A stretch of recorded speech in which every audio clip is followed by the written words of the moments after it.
భార్య కాపురం వస్తదని భర్త ఎదురుచూపులు, భర్త కోసం భార్య ఎదురు చూడడం చూసి ఉంటాం. కానీ తన భార్య తనకు కావాలంటూ భర్త ఎదురు చూస్తున్న ఘటన డోన్ మండలం రామదుర్గం గ్రామంలో చోటు చేసుకుంది.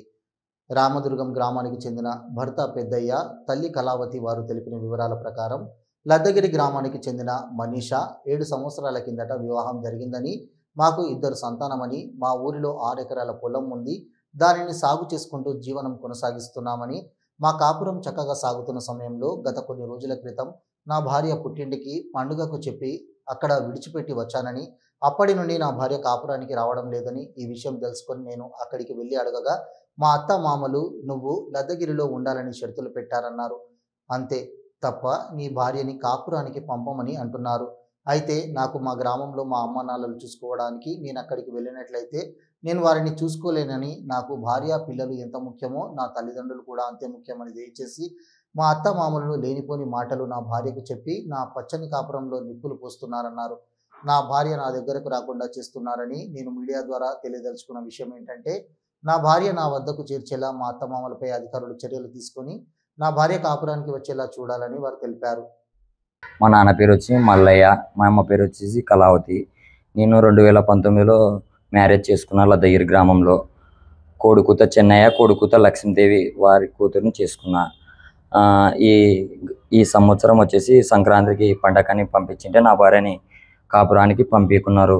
మా అత్తమామలు కాపురానికి పంపించంటే నువ్వు ఇక్కడే అత్తమామల ఊర్లో కాపురం చేస్తే చేపిస్తాము, లేదంటే చేపేము అంటున్నారు. నాకు వచ్చేసి 6 ఎకరాల భూమి ఉంది. నేను ఉండేది ఒకటే కొడుకుని. నాకు అమ్మా నాన్నలు ఉన్నారు. నాకు అమ్మా నాన్నలు ఎంతో, నా భార్య బిడ్డలు కూడా అంతే. నాకు వచ్చేసి 2 అబ్బాయిలు, నా పిల్లలు, నా భార్య నాకు కావాలి.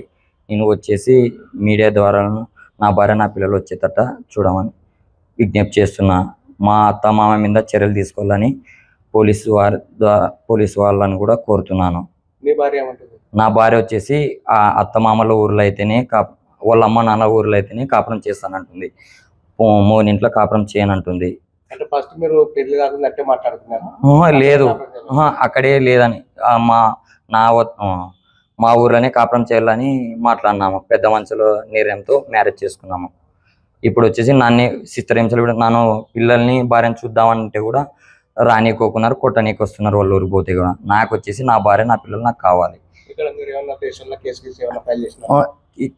స్టేషన్లో కూడా కంప్లైంట్ ఇచ్చినా పోలీస్ స్టేషన్కి రావడం లేదు. పెద్ద మనుషులు పూర్వకంగా పోయినా పెద్ద మనుషుల మాట వినడం లేదు. అలాంటి తల్లిదండ్రులు ఎక్కడ కూడా చూడలే. అలాంటి బిడ్డకి మాయ మాటలు చెప్పి నా బిడ్డలను, నా భార్యను జీవితం నాశనం చేస్తున్నారు. నా జీవితం నాశనం చేస్తున్నారు మా అత్త మామలు. ముఖ్య కారకం కొడుకుత చెన్నయ్య, కొడుకుత లక్ష్మీదేవి నా జీవితం నాశనం చేస్తున్నారు. గతంలో కూడా మా అత్త మామ నా భార్యని పిల్లల్ని పంపించడం పోకడం వల్ల నేను ఆత్మహత్యకు చేసుకోవడం జరిగింది.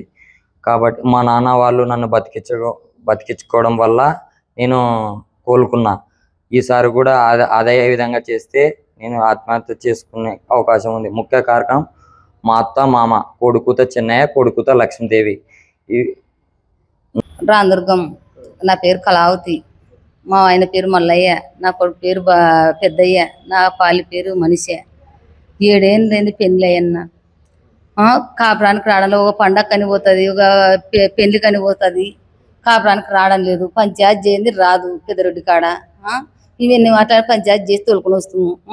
ఇప్పుడు మొన్నగాని వెంట కూడా విడాకులన్నీ ఇస్తాను కానీ నేను కాపురానికి రానని చెప్పింది. మరి ఎన్నాళ్ళైనా మేము ఓడ్చుకున్నా. 7 ఏళ్ళైంది. 6 ఏళ్ళు ఏర్పాటు పెట్టినాను. పిల్లలు 2 పిల్లలు. వాళ్ళ ఏర్పాటు పెట్టి కూడా 2 పెళ్ళమ్మడు బాగుంది. పుట్టింటికి పోయేతలకే గొడవలు పెట్టుకొని రాకుండా అవుతుంది. మందు అత్త మామనే, తల్లిదండ్రి అమ్మకి పెట్టేదల్లా రంకు. మందు తాగింటే నా కొడుకు నాన్న లేకుంటే నా బతికే లేదు. నేను నా కొడుకు నా గడ్డకేసుకోకుంటే ఎవరు బతుకుతారు? నా కొడుకు నేను లేకుంటే నా కొడుకు పరిస్థితి ఎట్లా? నా కొడుకు నా కాపురానికి రాను అంటుంది, ఇక్కడ రానంటుంది. ఎవరు? మా తల్లిదండ్రులు కూడా పంపించమంటున్నారు.